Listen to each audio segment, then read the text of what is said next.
नमः शिवाय। ओम नमः शिवाय। ओम नमः शिवाय। ओम नमः शिवाय। शिवाय ओम नमः शिवाय। ओम नमः शिवाय। नमः शिवाय।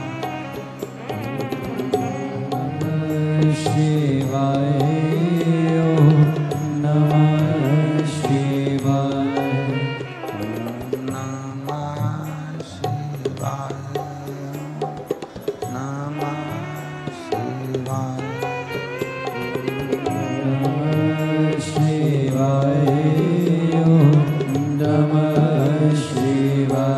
ओम नमः शिवाय। नमः शिवाय।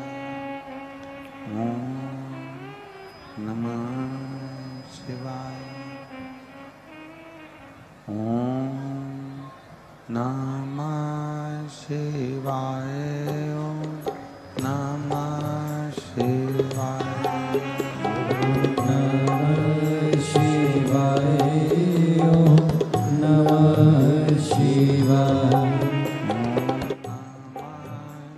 नमः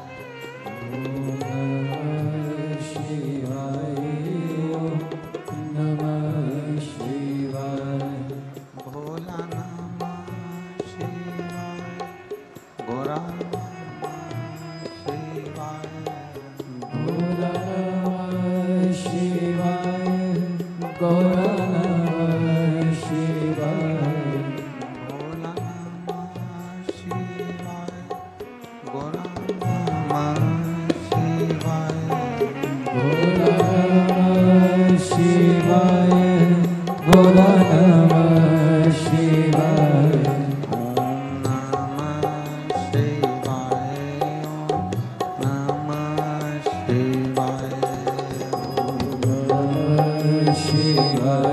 ओम नमः शिवाय। ओम नमः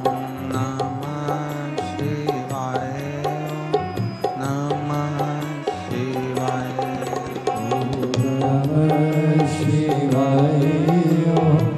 नमः शिवाय। ओम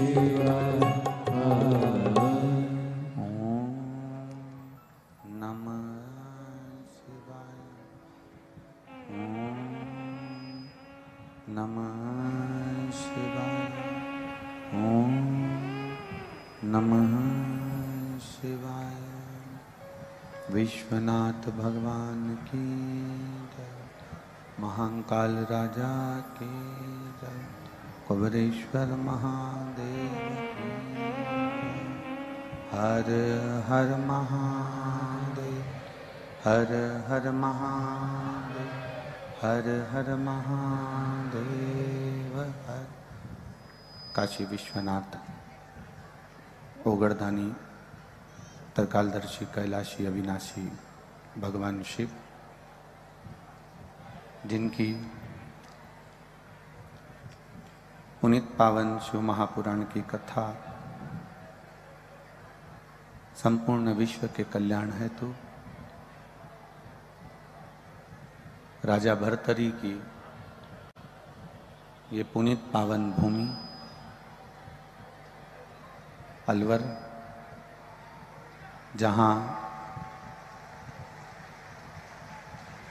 संपूर्ण अलवर क्षेत्र में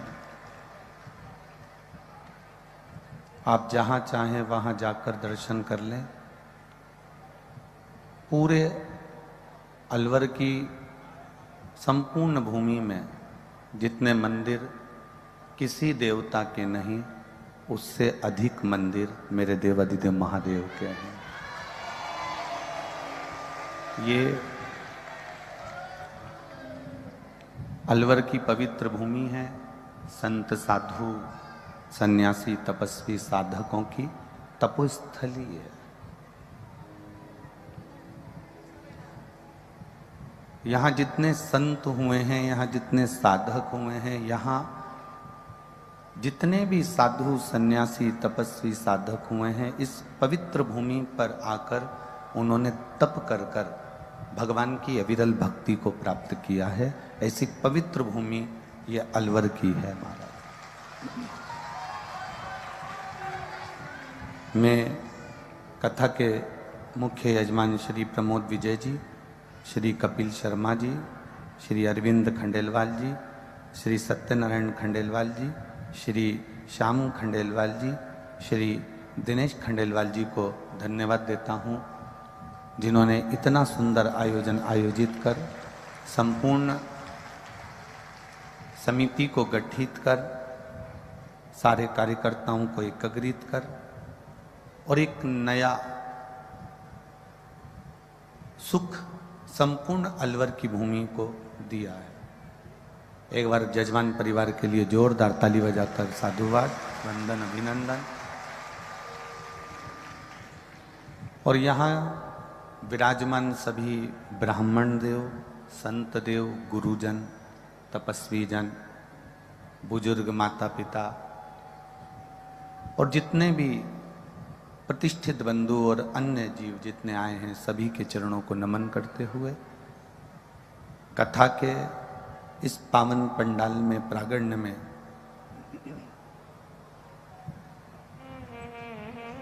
आप सभी बहुत दूर दूर से कथा को श्रवण करने के लिए आए हैं।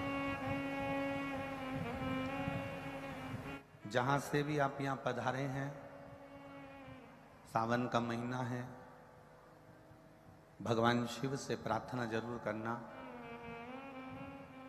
कि ऐसी झोली खुशियों से हमारी भरना कि हम भी जिंदगी में एक बार शिव महापुराण की कथा जरूर करवा सके। ऐसी कृपा करना।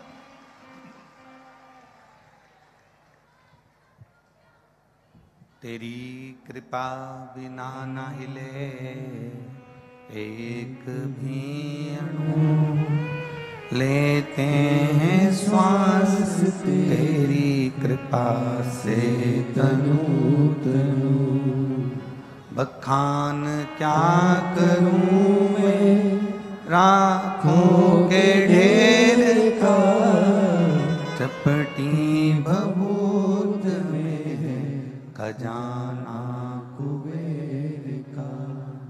हे गंगधार मुक्ति द्वार ओंकार तू, भोले ओंकार तू। आयो शरण तिहारी शंभु तार तार तू। ये शिव की कृपा से,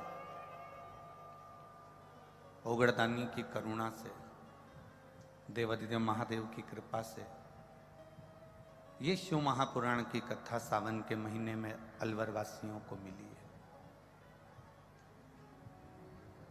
और किस्मत वाले हो, भाग्यशाली हो, अलवर के जितने श्रोता हैं उनसे कहूँगा आप कथा में पहुँच पाएं ना पहुँच पाएं, पर इतना जरूर करना कि आपके नगर में जो इतने लाखों में शिव भक्त आए हैं, इनकी सेवा जरूर कर लेना।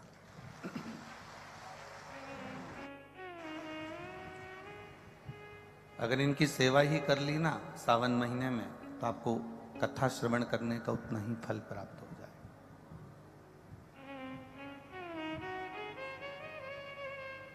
सहजता नहीं है शिव पुराण। जलवृष्टि भी होगी क्योंकि सावन है, कीचड़ पानी भी होगा, सावन है। कोई कहे इतना कीचड़ हो गया, इतना पानी हो गया, इतनी इतनी व्यवस्था होने पर भी कीचड़ पानी, ये अपना काम करेगा, क्योंकि सावन का महीना ये सारी दुनिया को मालूम है कि पानी गिरता है, छुपा तो किसी से है नहीं। और शिव तो वैसे भी परीक्षा बहुत लेता है। मेरा ओघड़दानी, मेरा देवाधिदेव महादेव परीक्षा बहुत लेता है। उन्होंने राम जी की परीक्षा ली, उन्होंने भगवान कृष्ण की परीक्षा ली, अर्जुन की परीक्षा ली, भीष्म पितामह की परीक्षा ली, राजा दशरथ जी की परीक्षा ली, राजा जनक जी की परीक्षा ली। ऐसा नहीं कि परीक्षा नहीं लेगा, बहुत बहुत लेता है।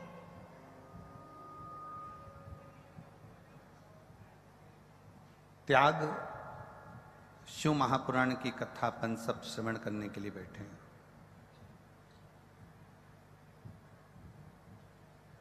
और इस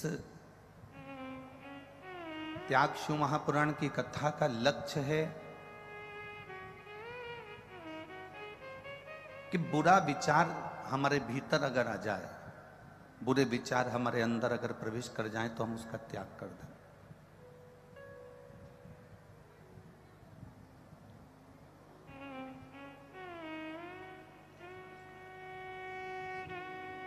आज का जो समय है ना, इंसान पैसों के मजे ले रहा है और पैसा इंसान के मजे ले रहा है। ये बड़े विचित्र बात है। दुनिया को लगता है कि हम पैसे का मजा ले रहे हैं, खूब बाजार गए, चाउमीन खाई, चमक लड्डू खाया, गोलगप्पा खाया, पानी पूरी खाई, बर्गर खाया, चाउमीन खाया, इडली सांभर खाया, डोसा खाया, चाट खाई, लस्सी पी। दुनिया के लोग पैसे का मजा ले रहे हैं और पैसा दुनिया के लोगों का मजा ले रहा है। आपने पैसा जेब में था, चाट खा ली, पैसा जेब में था, आपने खूब एंजॉय कर लिया, पैसा जेब में था, आपने खूब चाउमीन खाया, ने बर्गर खाया, न जो तुम खा सकते हो सब खाया। पर पैसा का मजा तुमने ले तो लिया। अब पैसा तुम्हारा कैसे मजा लेता है कि तुमने पैसा देखकर अपनी ऐश और आराम की जिंदगी जी, खूब एंजॉय करा, खूब अलमस्ती छानी, पैसे का खूब आनंद लिया। अब पैसे ने तुम्हारा मजा लेना चालू करा। मालूम पड़े तुमने जो खाया था वो शरीर में पचा नहीं, तो मालूम पड़े अब डॉक्टर के पास गए। मतलब पहले तुम पैसे का मजा ले रहे हो, फिर पैसा तुम्हारा मजा लेता है। तुम्हें डॉक्टर के घर जाना पड़ता है, बार बार इलाज कराने जाना पड़ता है, बार बार दौड़कर दिखाने जाना पड़ता है। कहीं घुटना दुख रहा है, कहीं पेट में दर्द हो रहा है, कहीं छाती में दर्द हो रहा है, कहीं सिर में दर्द हो रहा है। तो ये मत सोचना कि ये किसी ने कुछ कर दिया होगा। किसी की सामर्थ्यता नहीं कि कोई तुम्हारा बुरा कर दे। बुरा करने की सामर्थ्यता किसी की नहीं होती। सामर्थ्यता अपनी खुद की है। हम जब अच्छा करेंगे तो हमें अच्छा मिलेगा, हम जब बुरा करेंगे तो हमको बुरा मिलेगा। जैसा खाया है वैसा पचाना भी पड़ेगा। उसमें सहजता, सरलता हमारी होना चाहिए। दुनिया के लोगों को लगे कि हम पैसे का मजा ले रहे हैं तो बहुत गलत बात। पैसे का मजा तुम नहीं ले रहे। जब तुम्हारी जिंदगी पलटेगी तब पैसा तुम्हारा मजा लेगा। हॉस्पिटल में पड़े रहोगे, वेंटिलेटर पे पड़े रहोगे, आईसीयू में पड़े रहोगे, बोतल चढ़ती रहेगी, दवाइयाँ लगती रहेगी, और तुम सोचोगे कि पैसे का मैं मजा ले रहा हूं, पर पैसा तुम्हारा मजा ले रहा होगा, पैसा तुम्हारा आनंद ले रहा होगा। शिव परीक्षा लेते हैं। आप लोग लाखों की संख्या में यहां पहुंचे हैं। आप में से कई लोग ऐसे होंगे जो तुम्हारी पड़ोसन कभी 2 अगरबत्ती नहीं लगाती होगी, मंदिर नहीं जाती होगी, देवालय शिवालय नहीं जाती होगी, परंतु उसको सारा सुख भगवान ने दिया होगा। आपके मन में ये विचार आता होगा कि हम तो रोज भगवान के मंदिर जाते हैं, हम रोज भगवान से प्रार्थना करते हैं, हम रोज भगवान से विनय करते हैं, हम रोज भगवान से निवेदन करते हैं, हम रोज जल चढ़ाने जाते हैं, हम रोज मंदिर जाते हैं, हम रोज परिक्रमा लगाने जाते हैं, हम रोज भगवान की भक्ति करने जाते हैं। उसके बाद भी हमारी जिंदगी में दुख क्यों आया? और जो कभी मंदिर ना जाए, देवालय ना जाए, शिवालय ना जाए, भगवान की भक्ति में ना जाए, उसके घर में सुख ही सुख है। ये हमारा आज का नहीं है, ये हमारे पूर्व का है। जो हम करके आए हैं वो आज हम भोग रहे हैं। अहंकार में जिंदगी मत जीना। गाड़ी में घूम रहे हो तो ये तुम्हारा पुराना प्रारब्ध है। बंगले में रह रहे हो, ये तुम्हारा प्रारब्ध है पुराना। और खंडेलवाल परिवार से भी निवेदन है, अगर शिव महापुराण की कथा आप यजमान पद अगर आपको मिला है तो ये आपके पूर्वजों का पुराना प्रारब्ध होगा, जो ये कथा का यजमान पद मिला, ये हमारे पूर्व का प्रारब्ध। कोई संस्थाएं इसमें जुड़ी हुई हैं, समितियां इसमें बनी हुई हैं, वो अगर सेवा में लगी हैं तो ये विचार कर लेना कि हमारे पूर्व का प्रारब्ध है। हमारा कुछ नहीं है, ये हमने जो पूर्व में किया था वो आज हमको मिल रहा है।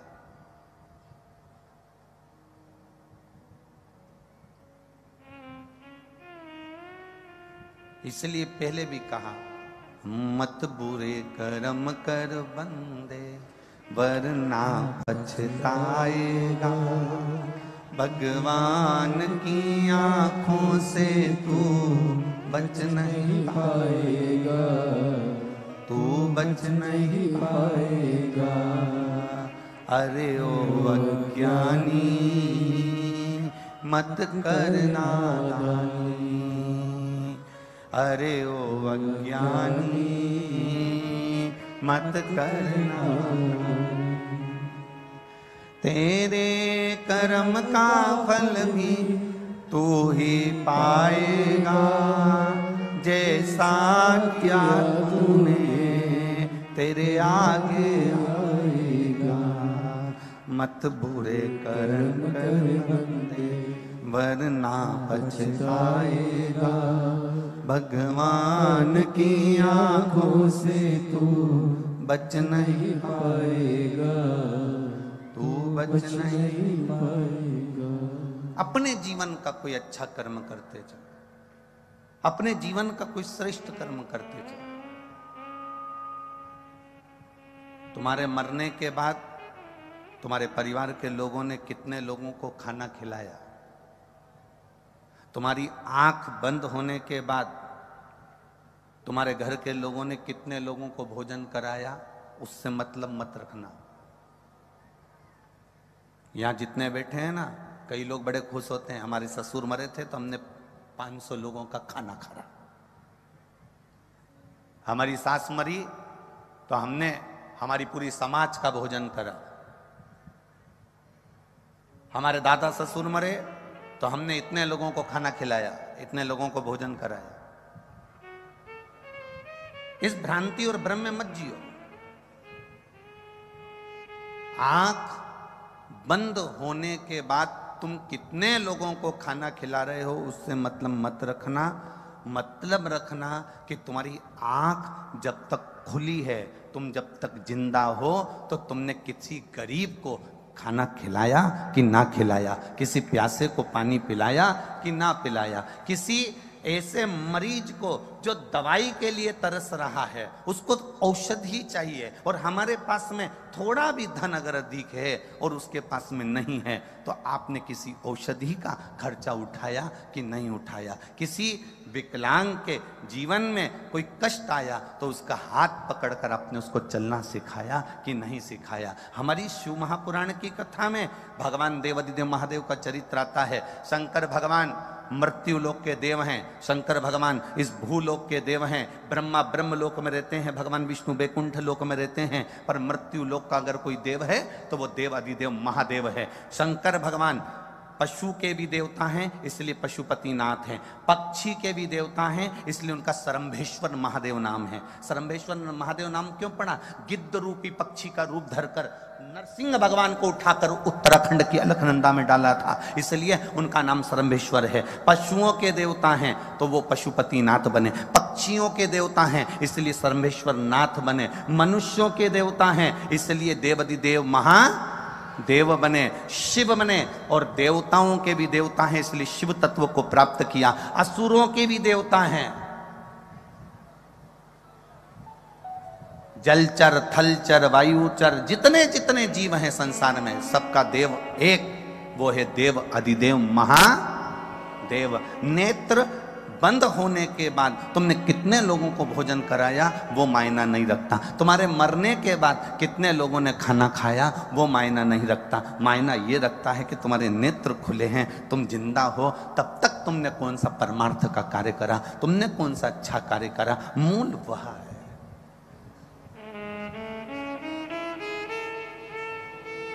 कई कई माताएं बड़ी अकड़ में कह देती हैं, वो तो मैं जिंदा हूं ना, इसलिए ये घर चल रहा है। जिस दिन मैं नहीं रहूंगी ना, आटे दाल का भाव मालूम पड़ जाएगा। जिंदा हो तब लोग दाल रोटी चावल खा रहे हैं, ये अंदाजे में मत रहना कि तुम जिंदा हो तो घर चल रहा है। एक बार मर के भी देख लो, उसमें क्या टेंशन है।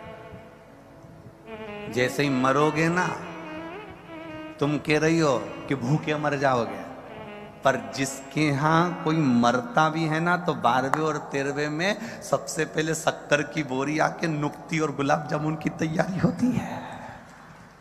कौन सा फर्क पड़ गया किसी को तुम्हारे मरने से? इस अकड़ में मत जीना कि मैं जिंदा हूं तो घर चल रहा है, मैं करा रहा हूं तो हो रही है, मैं कहूंगा तब होगा। तुम्हारे करने से कुछ नहीं होता। ध्यान रखना, तुम जिंदा हो तो भी रोटी मिल रही है और तुम मर जाओगे तो भी रोटी मिलेगी। पक्षी हो, पशु हो, जलचर हो, थलचर हो, जमीन पर रहने वाले जीव हो, चाहे आसमान में उड़ने वाला जीव हो, सबका पेट भरने वाला मेरा देव अधिदेव महादेव है। इसलिए उसका नाम विश्वनाथ है। मतलब विश्व को अनाथ नहीं देख सकता, इसलिए उसका नाम नाथ है। वो सबका पेट भरता है। बोल बम का नारा है। इतना धीमा बोलोगे तो हो गया कल्याण तुम्हारा है। बोल बम का नारा है। अब सही बोले। हमें तो लगता था कि अलवर के लोग अच्छा बोलते हैं, पर अब मालूम पड़ा ठीक बोलते हैं। उसकी भक्ति करो। मैं मर जाऊंगी तो क्या होगा? कुछ नहीं होगा। तेरा तेरा दिन याद करें, क्यों रे नर सुमिरन क्यों नहीं करें। तुझे कितने दिन याद रखेंगे तेरे घर वाले तेरे मरने के बाद? तेरा तेरा दिन। अरे बोलो तो तुम, तेरा तेरा दिन क्यों रे नर सुमिरन क्यों नहीं कर। तुझे केवल तेरा दिन याद करेंगे। पहला दिन तो तू निपटा इसलिए, तीसरे दिन मट्टी समेटी इसलिए, बाकी के दिन बैठकर उन्होंने पत्रिका लिखी किसको बुलाना किसको नहीं बुलाना। और देखो लोग बैठने भी, कितनी विचित्र जिंदगी हो गई लोगों की। बैठने कब जाते हैं? जब कोई, अरे बोलो जम के, मर जाता। मतलब आज के व्यक्ति को बैठने की भी फुर्सत नहीं है कि जीते जी बैठिया है। बैठने भी जब गया जब वो निपट गया।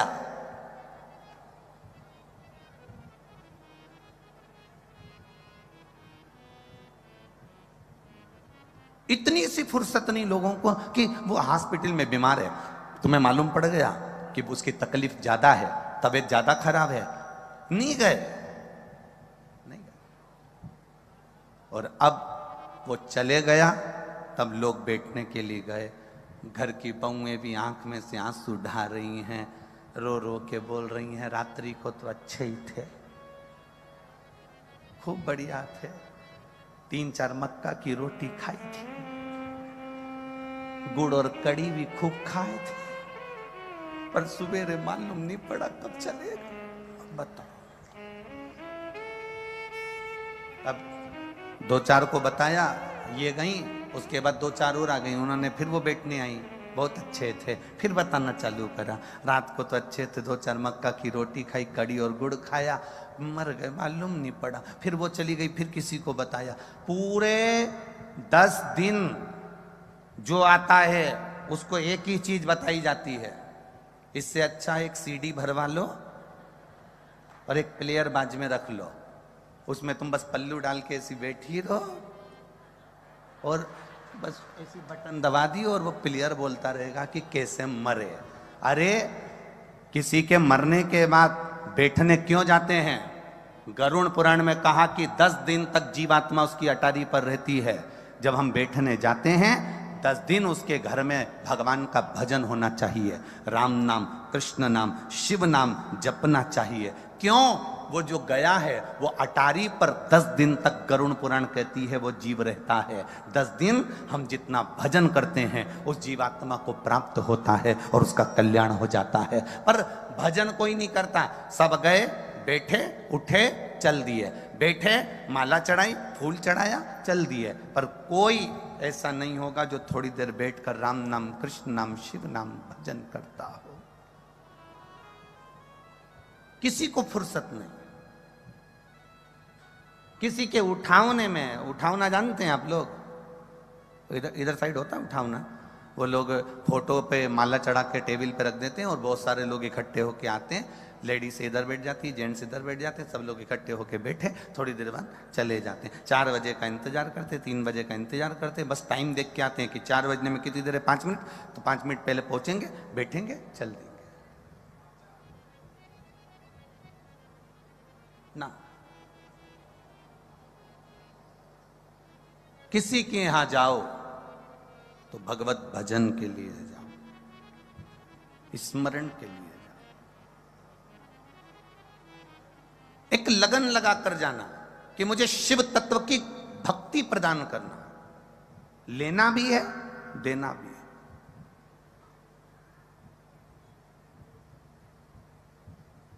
और जब शिव तत्व की भक्ति हम प्राप्त करेंगे तो हम किसी को दे सकेंगे।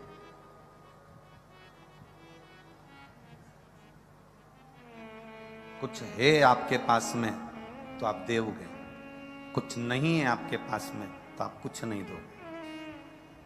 नंदराय जी के पास में 10 लाख गाय थी, भगवान कृष्ण का जन्मोत्सव मनाया तो गौओं का दान दिया। राजा जनक जी के पास में माणिक रतन थे, बेटी सीता जी का जन्मोत्सव मनाया तो माणिक रतन दिए। दशरथ जी के घर में जो था, राम जी के जन्मोत्सव पर उन्होंने वो लुटाया। हमारा निवेदन केवल आपसे है कि आप अपनी जिंदगी में आपके पास जो हो आप वो लुटाओ ना। हमने तो कभी इस व्यासपीठ से नहीं कहा कि तुम लाखों की संपदा लुटा दो, करोड़ों का धन लुटा दो, बहुत सारा पैसा लुटा दो। हमने कभी ये नहीं कहा आपसे कि आप करोड़ों की जायदाद लुटा दो। हम तो इतना कहेंगे कि आपको परमात्मा ने जन्म दिया था, 21,600 श्वास परमात्मा ने देकर भेजा था, 3.5 करोड़ रोम छिद्र परमात्मा ने देकर भेजे थे। 21,600 श्वास तुम्हारे पास में हैं। आप धन मत लुटाओ, आप संपदा मत लुटाओ, आप वैभव मत लुटाओ। आपसे तो केवल इतना निवेदन है, 21,600 श्वास जो परमात्मा ने तुमको दी है, उस 21,600 श्वास में जो तुम राम नाम, कृष्ण नाम, शिव नाम ले रहे हो, वो भजन दुनिया को लुटाने का कार्य प्रारंभ कर दो। जीवन का एक आनंद की अनुभूति अपने आप आपको प्राप्त हो जाएगी।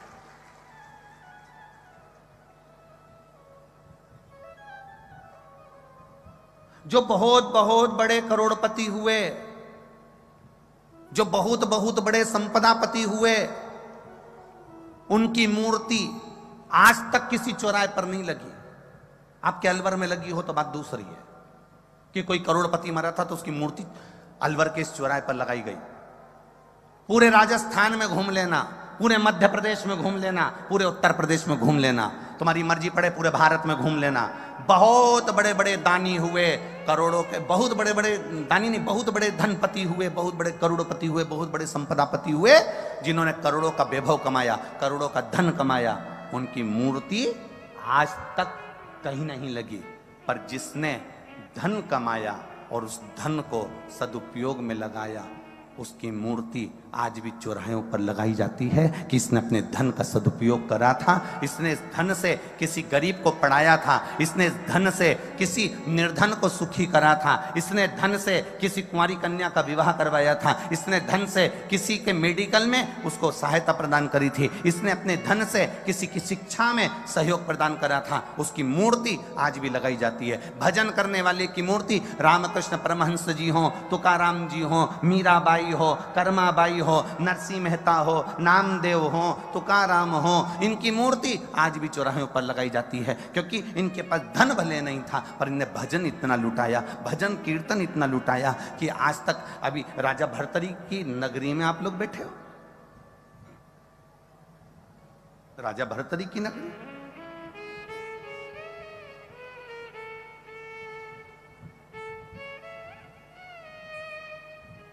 जिनको अपनों ने चोट दे दी और वो संत साधु बनकर सन्यासी बनकर तप साधना में लीन हो गए।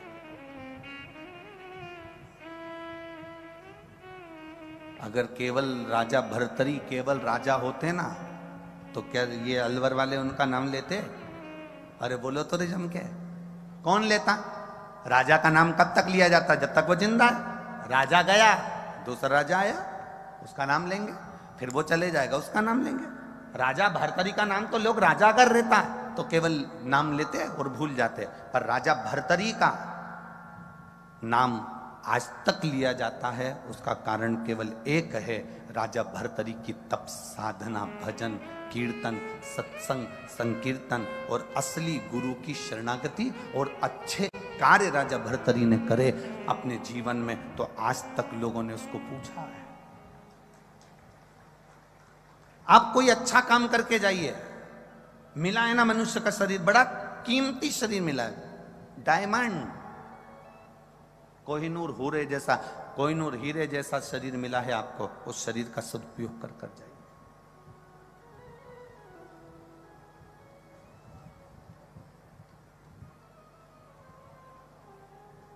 ये जितने बैठे हो ना, और जितने लोग आस्था चैनल पर कथा सुन रहे हो, जितने फेसबुक यूट्यूब पर कथा सुन रहे हो, तुम अपने आप को कम कीमत वाला मत समझना। करोड़ों में कीमत है तुम्हारी, बड़े कीमती हीरे हो तुम। बस अपने आप को हमें मेहनत कर कर, कर्म कर कर, परिश्रम कर कर अपने आप को हमें निखारना है, अपने आप को निखारना है। कोई बाबा जोगी संत साधु सन्यासी तपस्वी साधक उपासक आपसे ये जरूर कह देगा कि आपको परिश्रम तो करना पड़ेगा। तुम किसी बाबा के चक्कर में, कहीं योगी सन्यासी के चक्कर में आ जाओ और वो तुमसे कह दे मेरे पास बैठ जाओ, ऐसी जड़ी घुमाऊंगा और तुम्हारे लिए सोने का हंडा निकाल के दे दूंगा, ऐसा महाराज संसार में मिलना मुश्किल है। केवल समझ लेना कि बेवकूफ बना रिया है कि हंडा निकाल कर दे देगा। मेहनत करोगे, कर्म करोगे, परिश्रम करोगे, और परिश्रम करते करते, अपनी मेहनत को करते करते मेरे शंकर को, मेरे राम को, मेरे कृष्ण को, मेरे शिव को समर्पित कर कर, समर्पण कर कर अपने परिश्रम को पूर्ण जोश शोश में करोगे तो जिंदगी का सारा फल तुम्हारे हाथ में होगा। अपने कर्म को प्रबल मानकर आगे बढ़ना।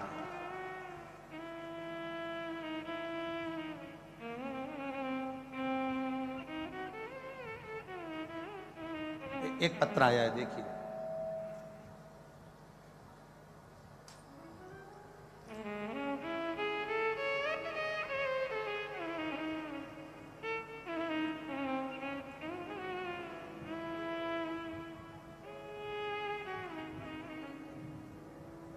मैं प्रभा फौजदार निवासी नदबई भरतपुर राजस्थान। नदबई सही बोला है ना?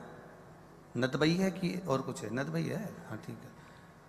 मैं प्रभा फौजदार निवासी नदबई भरतपुर राजस्थान से हूँ। कहीं बैठी हो तो हाथ हिला सकती हैं। हाथ इस तरह से हिलाना जैसे आप ही हैं। हाँ जी, दोनों हाथ से हिला दो एक बार। वापिस हिला दीजिए एक बार हाथ।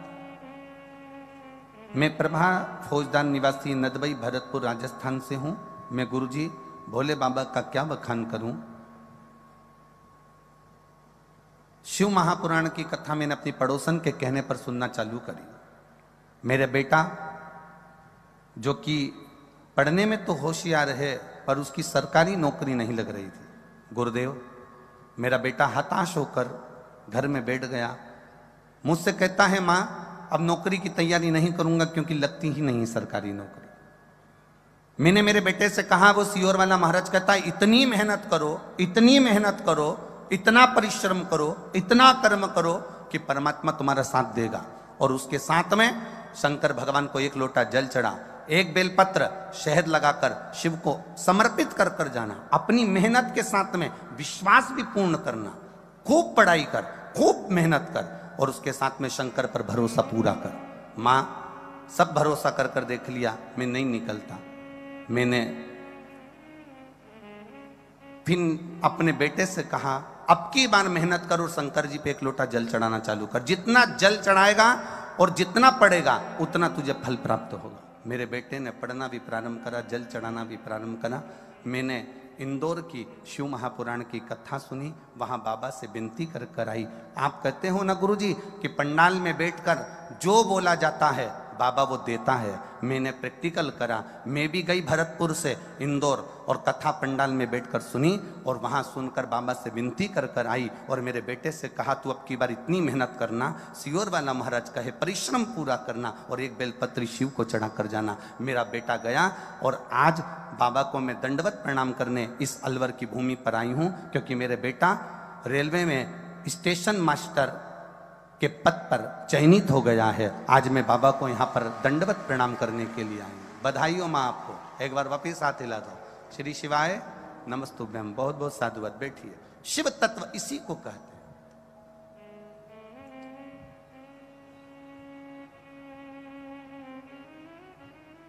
एक नोएडा से कोई पैदल चल के आई है,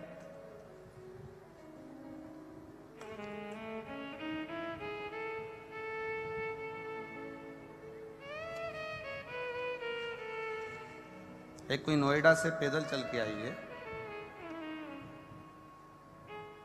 नंगे पैर यहां पहुंची है।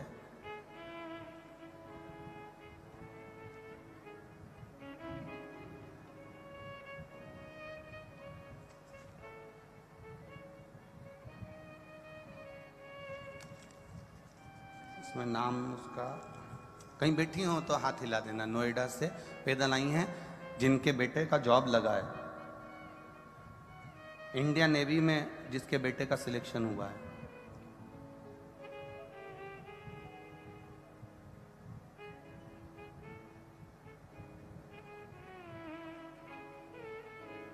कहीं बैठी हैं क्या? जो नंगे पैर यहां आई हैं, इंडियन नेवी में जिसके बेटे का जॉब लगा है, ये पत्र जिसने भेजा है उसका नाम इसमें लिखा हुआ नहीं आ रहा है, इसलिए। शिव कृपा का क्या वर्णन किया जाए गुरुदेव। खाली ना जाता कोई, अगर बैठी हो तो हाथ हिला सकती हैं। आप ही हैं? हाँ, एक बार हाथ हिला दो माँ। बहुत बहुत बधाई, आपके बेटे का जो इंडियन नेवी में हुआ है उसके लिए साधुवाद है आपको। बहुत बहुत आपने पत्र लिखा। गुरुदेव शिव महापुराण का क्या वर्णन करें। दिल्ली में नोएडा में कथा हुई, तब आपसे बाबा से विनती कर कर गई थी कि जिस पंडाल में भी जाऊंगी आपके नंगे पैर जाऊंगी और मेरे बेटे का बस जॉब लग जाए, सरकारी नौकरी लग जाए। मेरे बेटे से मैंने खूब मेहनत करने का बोला और कहा डट के मेहनत कर, अब की बार बाबा पर भरोसा रख। पशुपतिनाथ का व्रत किया और बाबा की कृपा से मेरे बेटे का इंडियन नेवी में सिलेक्शन हो गया। इसलिए मैं बाबा के धाम में यहाँ चल कर आई हूँ बाबा को प्रणाम करने। बैठिए माँ, बहुत बहुत बधाई आपको। खाली ना जाता कोई, आप भी बोलिए। दर से तुम्हारे मैं भी खड़ा हूँ, नंदी बाहें पसारे, अपने हृदय से लगा लो, लगा लो, गिरा जा रहा हूँ, उठा लो, उठा भोले अपने दर से अब तो न टालो, गिरी जा रही हूँ, उठा लो, उठा। आप बैठे जरूर हो इस पावन शंकर भगवान के पंडाल में, इस शिव महापुराण के पंडाल में आप जरूर चल कर आए हो, बड़ी दूर से आए हो, पर विश्वास और तुम्हारे कर्म के प्रति रुचि पूर्ण रखना, वो खाली नहीं छोड़ेगा। आपकी रुचि, आपका विश्वास, आपकी दृढ़ता पक्की रखिए।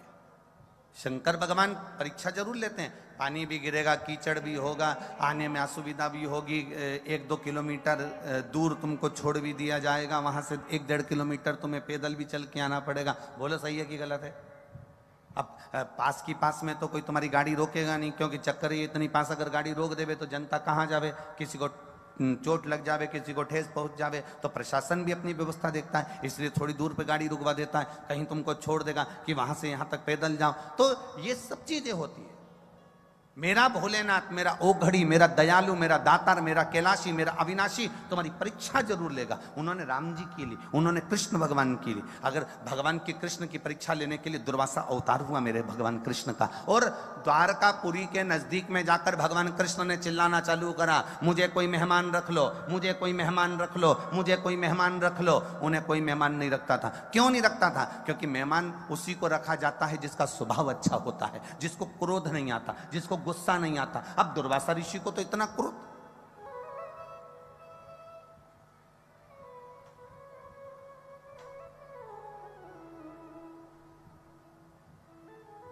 दुर्वासा बाबा को कितना क्रोध, जरा सी गलती हो जाए तो गुस्सा हो जाए। तुम भी अपने घर में शादी में उन्हीं मेहमानों को बुलाना पसंद करते हो जो अच्छे से रहे। जो फूफा जी ज्यादा मुंह फुलाते हैं ना, उनको फिर लोग पंजेरी खा के फू और फा कर देते हैं।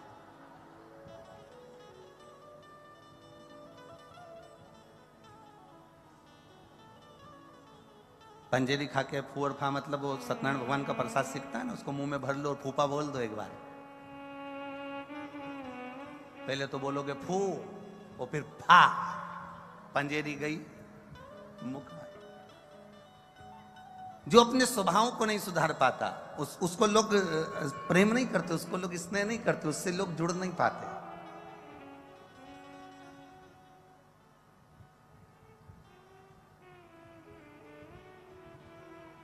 अच्छा, कई लोग कहते हैं गुरुजी हम जब तक गुस्सा नहीं करते ना तब तक कोई काम नहीं होता। हम कहते हैं ऐसा नहीं है कि तुम गुस्सा करोगे तो काम नहीं होगा या गुस्सा करोगे तो होगा। प्रेम से भी सब कुछ हो सकता है, सब कुछ। ऐसा नहीं है कि प्रेम बिना नहीं होगा। नहीं नहीं गुरुजी, प्रेम से आज के जमाने में कुछ नहीं होता। हम कहें पत्नी चिल्लाकर बात करती है, पत्नी अपशब्द कहकर बात करती है, पत्नी आड़े तेड़े संबोधन देकर बात करती है, पति उसका संबोधन का पलटवार हमेशा प्रेम से ही करता है। एक पत्नी ने पति से कह दिया तुम में तो अक्ल नहीं है, तुम तो जानवर हो। इतने में पति ने भी कह दिया तू झूठ नहीं बोल रही, बिल्कुल सत्य कहती है, तू मेरी जान और मैं तेरा वर। तू गलत कहां बोल सकती है? तू जान है और मैं वर हूं, उसमें अंतर क्या है? वो पलट दे रहा है, जवाब दे रहा है, पर उसमें क्रोध नहीं है, उसमें चिड़चिड़ाहट नहीं है, उसमें वात्सल्यता है, उसमें प्रेम है।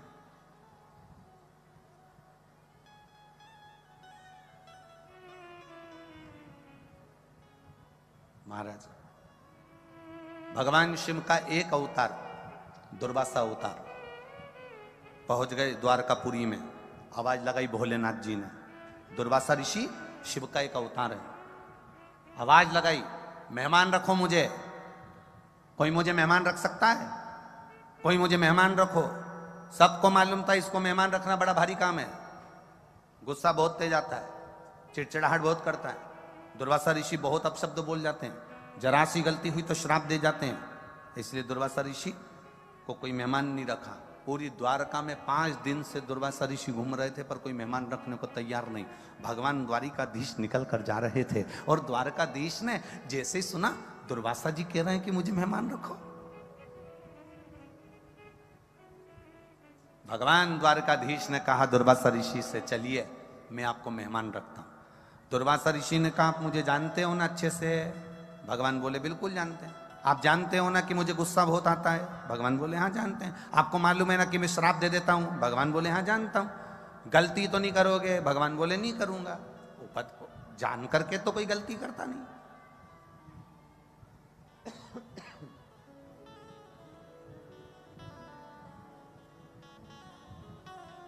चलिए चलो, भगवान दुर्वासा ऋषि को लिया है। शंकर का अवतार है दुर्वासा ऋषि, शिव जी लिया है। भगवान कृष्ण लेकर आ गए। रुक्मणी जी ने पूछा कौन आया है मेहमान? दुर्वासा ऋषि आए हैं, इनकी कोई कमी नहीं रहना चाहिए। बिल्कुल आप चिंता मत करो, कोई कमी नहीं छोड़ूंगी। दुर्वासा ऋषि के लिए द्वारकापुरी में सुंदर कुटिया बनाई। कुटिया में दुर्वासा ऋषि रहे। 56 भोग रोज तैयार हुआ दुर्वासा ऋषि के लिए। प्रतिदिन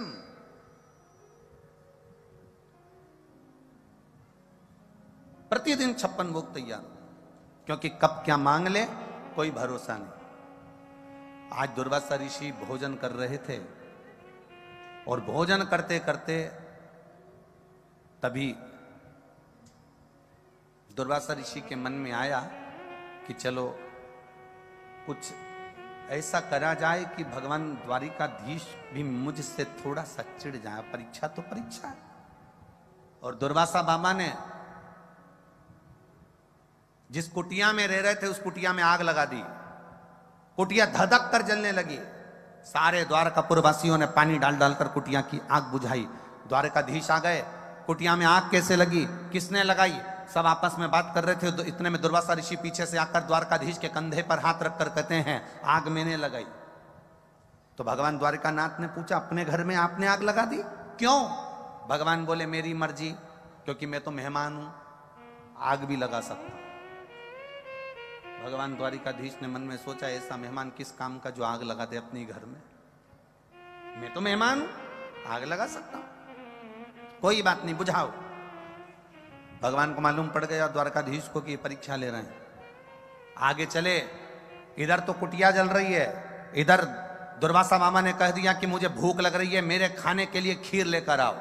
भगवान ने 56 भोग बनवा के रखे तो रुक्मणी जी खीर लेकर आ गई, जो दुर्वासा ऋषि को दी। दुर्वासा ऋषि ने खीर खाई। आधी खीर दुर्वासा ऋषि ने भगवान कृष्ण पर फेंक दी। झूठी खीर। दुर्वासा ऋषि की आधी मुख से खाई खीर द्वारकाधीश पर फेंकी। कटोरा नीचे गिरा, खीर भगवान कृष्ण के शरीर पर थी और कृष्ण के शरीर पर खीर लगी है। और इतने में दुर्वासा ऋषि ने कहा सुनो द्वारकानाथ, जो खीर मैंने तुम्हारे ऊपर फेंकी है पूरे शरीर में मलो। भगवान द्वारिकाधीश ने उस खीर को पूरे शरीर में मला। मलते से ही रुक्मणी जी हंस दी और रुक्मणी जी के चेहरे पर हंसी आ गई कि ऐसा मेहमान पकड़ कर लाए हो जो तुम्हारी इज्जत नहीं कर रहा। ऐसा मेहमान पकड़ कर लाए हो जो तुम्हारी इज्जत ना करे, तुम्हारा सम्मान ना करे, तुम्हारा आदर ना करे। खीर फेंक दी। द्वारकाधीश के शरीर पर खीर लगी थी और रुक्मणी जी हंस दी। हंसते से ही दुर्वासा ऋषि को क्रोध आ गया और दुर्वासा बाबा ने कहा सुनो कृष्ण, आज पूरी द्वारका घूमने के लिए जाऊंगा, पैदल चलकर नहीं जाऊंगा, रथ पर बैठकर जाऊंगा, पर रथ में ना घोड़ा जुतेगा ना घोड़ी जुतेगी, उस रथ को खींचने के लिए रुक्मणी जुतेगी। रथ को रुक्मणी खींच कर लेकर जाएगी, ना घोड़ा ना घोड़ी लगेगी, रुक्मणी लगे रथ पर। द्वारकाधीश ने रुक्मणी को रथ में लगा दिया। पीछे पीछे द्वारिका के नाथ खीर में भिड़े हुए चल रहे हैं। रथ दुर्वासा ऋषि चलवा रहे हैं। रुक्मणी जी थोड़ी दूर तक रथ खींची, बाद में चक्कर खाकर नीचे गिर गईं। गिरते से ही तभी दुर्वासा ऋषि ने उन पर जल का छींटा दिया और जल का छींटा देकर कहा सुनो द्वारकानाथ, द्वारकाधीश, इस रुक्मणी ने मेरी हंसी उड़ाई है, मुझे द्वारका का पूरा दर्शन नहीं कराया, इसलिए तुम्हें द्वारकाधीश अपने महल से अपने नगर से इस रुक्मणी का त्याग करना पड़ेगा। आज भी द्वारकापुरी में द्वारकाधीश के मंदिर से रुक्मणी का मंदिर कोसों दूर है, क्योंकि दुर्वासा ऋषि भगवान शंकर ने भगवान कृष्ण से कहकर रुक्मणी का त्याग करवा दिया था। तब भगवान दुर्वासा ऋषि ने कहा हे कृष्ण, मैंने तुम्हारे शरीर पर खीर दी थी, वो खीर तुमने पूरे शरीर पर नहीं लगाई। भगवान कृष्ण कहते हैं, द्वारकानाथ कहते हैं दुर्वासा जी, मैं जानता हूं आप शिव हो, आप शंकर के अवतार हो, मैं जानता हूं। तो भगवान दुर्वासा ऋषि ने कहा मैंने तुझे खीर दी थी, प्रसाद दिया था, तूने पूरे शरीर में नहीं लगाया।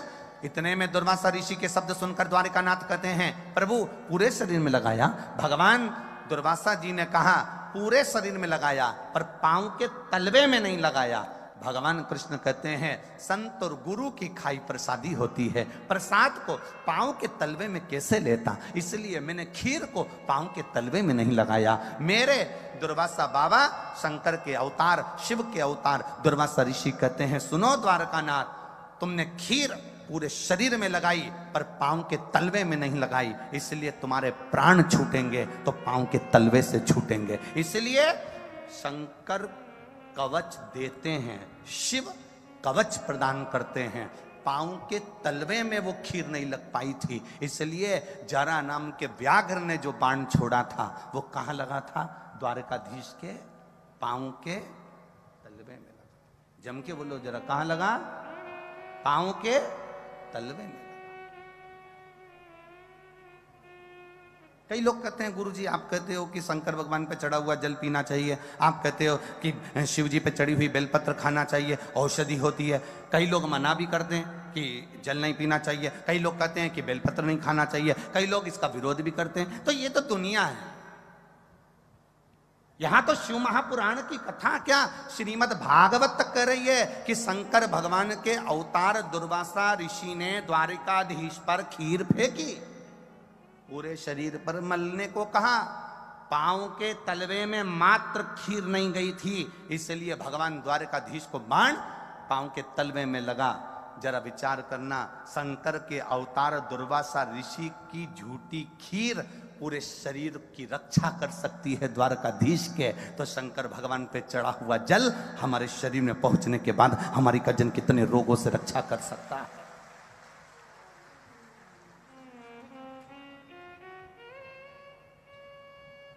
ये तो दुनिया का एक भाव है। अगर आप शंकर जी के मंदिर जाना चालू करेंगे, शिव जी को जल चढ़ाना चालू करेंगे, दुनिया के लोगों का काम है वो विरोध करेंगे। आप कोई अच्छा काम करने का प्रण बनाएंगे, ये दुनिया की रीति है, वो विरोध करे।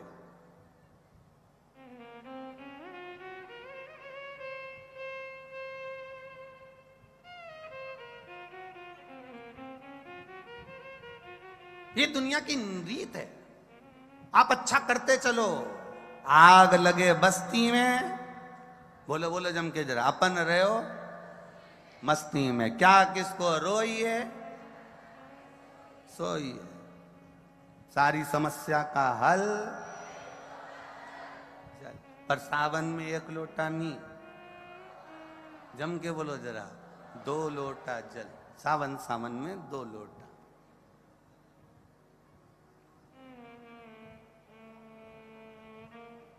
अब इसमें क्या विचार करना? अब कोई लोग कहें कि शंकर जी पे चढ़ा हुआ जल मत पियो, शिव जी पे चढ़ी हुई बेलपत्र मत खाओ, शंकर पे चढ़ा हुआ प्रसाद नहीं खाना चाहिए, शिव जी को दिया हुआ ये भाग ग्रहण नहीं करना चाहिए। यहां शिव तत्व कह रहा है, यहां शंकर भगवान की कथा कर रही है। जब मेरे भोलेनाथ जी के सामने विष का कटोरा आया, विष का पात्र आया, मेरे शिव जी ने विष पिया, विष पीते से कुछ बूंद नीचे गिरी, नीचे गिरते से भगवान शंकर के प्रिय गण नंदी ने उस विष की बूंद को चाट लिया कि मेरे महादेव के मुख से राल टपकी है। ये राल नंदी चाट गया, था तो विष।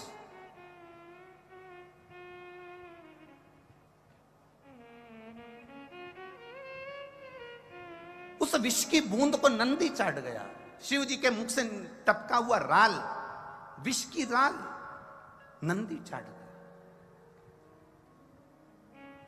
शंकर भगवान ने देखा कि मेरा नंदी मेरे मुख की राल को चाट गया, कहीं इसके प्राण न चले जाएं। शंकर भगवान ने नंदी को अपने पास बुलाया और नंदी के गले को शिव जी ने हाथ फेरना प्रारंभ किया। आज भी गाय, बछड़े, नंदी, बैल, जब आप हाथ फेरना प्रारंभ करते हो उसके गले में, तो बैल अपने मुख को ऊपर करता है कि नहीं करता? अरे बोलो, जम के बोलो जरा, किसी ने देखा है? आप गाय के गले पर हाथ फेरो, गाय मुख ऊपर करेगी। बछड़े के मुख पर हाथ फेरो, बछड़ा मुख ऊपर करेगा। बैल के मुख पर हाथ फेरो, बैल मुख ऊपर करेगा। नंदी के मुख पर हाथ फेरो, नंदी मुख ऊपर करेगा। क्यों करता है? क्योंकि उसको लगता है कि वो हाथ आप नहीं फेर रहे हो, मेरा महादेव मेरे गले का स्पर्श कर रहा है और मेरे जहर को कम कर रहा है। वो उसको महसूस होता है, उसको अनुभव होता है।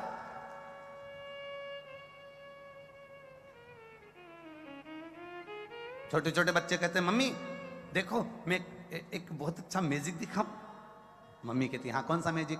मैं इस गाय को जब ऐसा करूंगा तो गाय मुंह पर करेगी। ये मैजिक नहीं है, ये उसको एहसास हो रहा है, ये उसको महसूस हो रहा है कि मेरा शंभु, मेरा त्रिकालदर्शी, मेरा कैलाशी, मेरा अविनाशी, मेरा शिव, मेरा ओघड़दानी, मेरा शंकर मेरे गले का स्पर्श कर रहा है। मेरा शंभु मेरे गले का स्पर्श कर रहा है।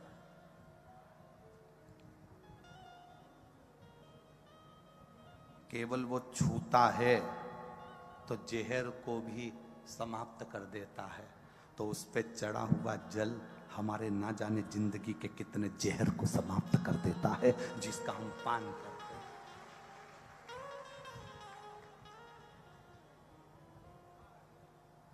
ब्रह्म लोगों को, जितना लोगों ने भगवत भजन करना प्रारंभ करा उतना उतना लोगों ने इस भगवत भजन का भी विरोध किया है। कहते हैं लोग क्या करोगे मंदिर जाके?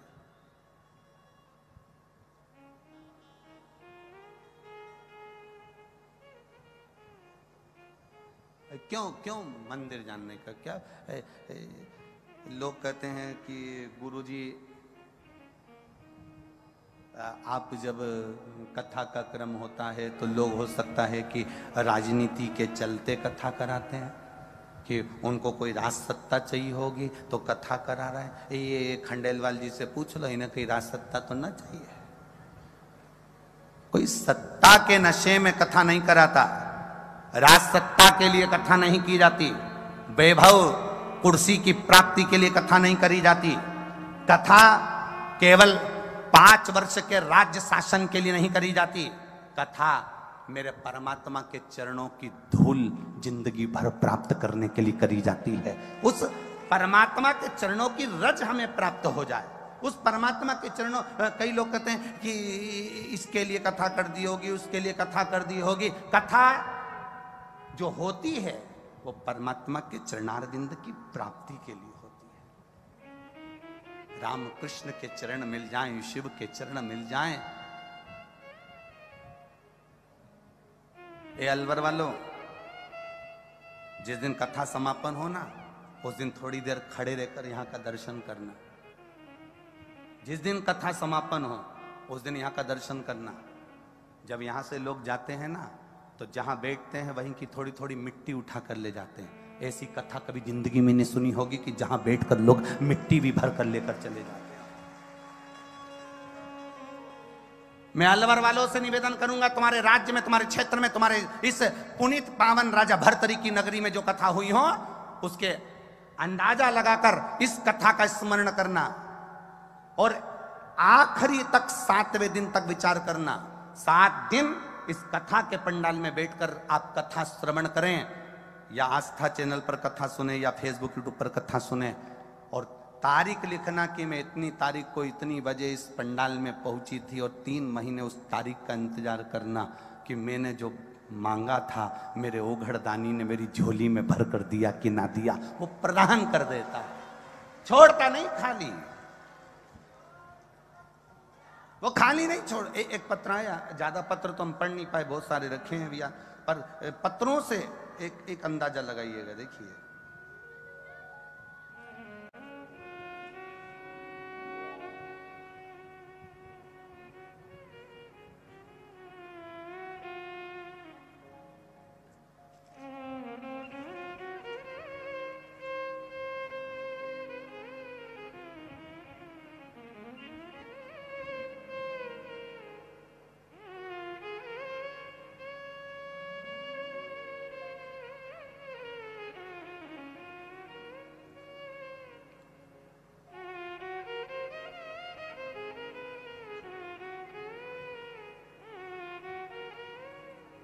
माधुरी चौधरी, जिला भरतपुर, राजस्थान, गांव अरोदा, अरोदा ही है, हाँ गांव अरोदा। मोबाइल नंबर ये है। जिस पत्र को हम पढ़ते हैं उस पत्र को आप लोग एलईडीओं के माध्यम से आस्था चैनल के माध्यम से, फेसबुक यूट्यूब के माध्यम से भी पढ़ा करो। शिष्य माधुरी चौधरी, जिला भरतपुर, राजस्थान, अरोदा, मोबाइल नंबर ये है।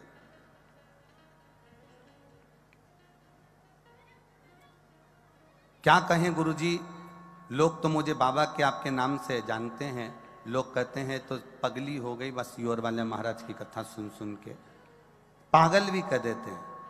पर शंभू ने हाथ थाम लिया गुरुदेव। 1 साल से पूरा परिवार, बच्चे भी मंदिर जाने लगे हैं। सोचा नहीं था जो बाबा ने दिया है गुरुदेव, बहुत है लिखने को, पर इतना ही लिख रहे हैं कि मेरे पापा को कैंसर हो गया था, जो 3rd स्टेज का था, डॉक्टर ने मना कर दिया था। कहीं बैठी हैं, भरतपुर से आई हुई माधुरी चौधरी, कहीं बैठी हो तो हाथ हिला सकती हैं। कहाँ पर बैठी? हाँ ठीक है माधुरी जी, ऐसे हाथ हिला दो एक बार, वापिस हिला दो एक बार।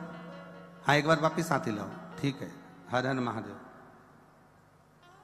पापा को कैंसर हो गया, 3rd स्टेज का कैंसर।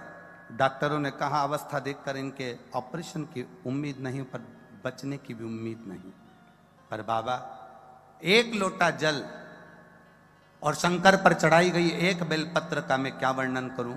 पशुपति नाथ का व्रत नहीं है, मेरे देव अधिदेव महादेव उस व्रत के माध्यम से अपने मन की बात सुनते हैं।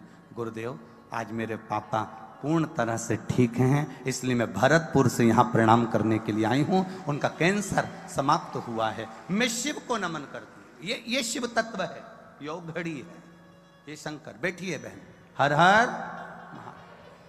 शिव तत्व इसी को कहते हैं। 1 बेलपत्र और 1 लोटा जल। आप सुनो, ये हम जरूर ये जरूर कह सकते हैं, हम जजमान परिवार से भी जरूर कहेंगे कि बहुत लोग बाहर खड़े हुए हैं। प्रयास करना कि इन लोगों के बैठने की व्यवस्था भी कल, भले पंडाल नहीं लगे, कम से कम बिछात की व्यवस्था सबको मिल सके, क्योंकि जितने अंदर हैं तीनों पंडाल में, उससे 1.5 बाहर भी खड़े हुए हैं चारों तरफ। तो इसका स्मरण थोड़ा सा रखें। ये सब लोग जो बाहर खड़े हैं, इनको बैठने की व्यवस्था सुचारू हो सके। तो हमारा निवेदन केवल इतना है, आप आए हो, आपकी चित्तवृत्ति जमी है, आपका मन इस शिव तत्व की ओर रमा हुआ है, आपका मन भगवत भजन की ओर रमा हुआ है। आप उस भक्ति को अपने भीतर उतारिए, आप उस भक्ति को अपने अंदर उतारने का प्रयास करिए, तब शिव शिव है। और महाराज, काहे की माला बनी कौन नाम जपना,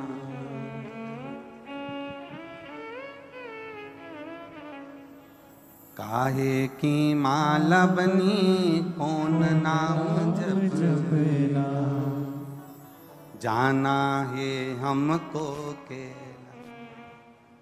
ओ भोले बाबा, जाना है हमको कैलाश।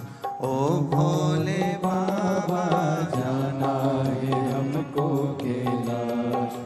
हमको कैलाश भोले, हमको कैलाश, हमको कैलाश भोले, हमको कैलाश। ओ हमको कैलाश भोले, हमको कैलाश, हमको कैलाश भोले, हमको कैलाश। ओ जाना है हमको कैलाश। ओ भोले बाबा, जाना है हमको कैलाश। ओ भोले बाबा, जाना है हमको कैलाश। ओ भोले बाबा, जाना है हमको कैलाश। ओ भोले बाबा,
काहे की माला बनी कौन नाम जपना, काहे की माला बनी कौन नाम जपना, ओ काहे की माला बनी कौन नाम जपना, काहे की माला बनी कौन नाम जपना, अरे कौन लगा देगा पार, ओ भोले बाबा कौन लगा देगा पार, ओ भोले बाबा जाना है हमको कैलाश, ओ भोले बाबा जाना है हमको कैलाश, ओ भोले बाबा